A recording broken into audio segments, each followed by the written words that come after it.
এই যে পেঁয়াজ মাঠে পাইকি হুড়ি হয়ে যাচ্ছে, তারপরেও পেঁয়াজ চাষি উঠাচ্ছে না। কিভাবে পেঁয়াজ চাষি উঠাবে? যে আমাদের সরকার ডক্টর ইউনূস সব দিক ভালো, শুধু চাষি সর্বনাশ চাই।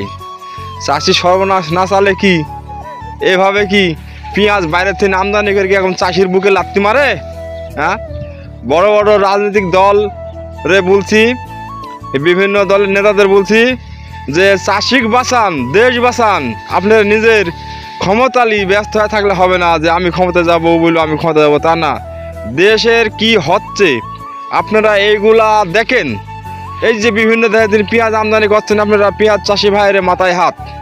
দেখেন পেঁয়াজ কিভাবে পাইকি ভুঁয়ে অবস্থা পড়ে আছে, দেখেন কিভাবে পাইকি আছে। এই যে পেঁয়াজ তো উড়াচ্ছে না চাষিরা, কেন লাগি? 1 বিঘা পেঁয়াজে 1,30,000 35,000 খরচ। তাহলে এই যে পেঁয়াজটা এই দামে উঠালে চাষি কি আর জীবনে মাথা উঁচু করে দাঁড়াতে পারবে? পারবে না। চাষি শেষ। বাংলাদেশে ইউনূস সরকার শুধু চাষিরা শেষ করছে, অন্য অন্য শিল্প খাতে ব্যবস্থা নিচ্ছে, সব দিকে ব্যবস্থা নিচ্ছে, কিন্তু চাষির এই পেঁয়াজের কোনো ব্যবস্থা নিচ্ছে না। এই যে মাঠ ভর্তি পেঁয়াজ, পাকা পেঁয়াজ, কিন্তু উঠাচ্ছে না। চাষিরা কীভাবে উঠাবে? একটা গার্মেন্টস ফ্যাক্টরিতে আগুন লাগলে ওখানে কোটি কোটি টাকা সরকার সাহায্য করে, কিন্তু একটা চাষি লস খালি সরকারেরা কী করে? খোঁজও নেয় না। চাষিরা নিজেও জানে না কী অবস্থায় আছে। তাই আমি বিশেষ অনুরোধ করি আমাদের ডক্টর ইউনূস সরকারকে জানাই যে অনিবদ্ধভাবে আপাতত চাষিদের পেঁয়াজ 1-1.5 মাস থাকাকালীন এলসি রপ্তানি বন্ধ করুন। এলসি রপ্তানি বন্ধ না করলে আমাদের বাংলাদেশের পেঁয়াজ চাষি ভাইয়েরা খুব আশা করে আছে, এদের একদম শেষ, মাথায় হাত। কিন্তু মাথায় হাত দিলে তো হবে না, পেটে তো খায় বাঁচতে হবে। এরা শেষ হয়ে উঠবে, জীবনে মাথা উঁচু করে দাঁড়াতে পারবে না, বাংলাদেশ চাষি ক্ষেত নষ্ট হয়ে যাবে। তার লাগি আবারও অনুরোধ করছি আমাদের ইউনূস সরকারকে যে অবিলম্বে বাইরের দেশের পেঁয়াজ রপ্তানি বন্ধ করুন। বন্ধ না করলে আমাদের দেশের পর্যাপ্ত পরিমাণে পেঁয়াজ আছে, যত পেঁয়াজ চাষিরা লাগাইছে তাতে আমাদের বাংলাদেশ নিম্ন 4 মাস চালাবে।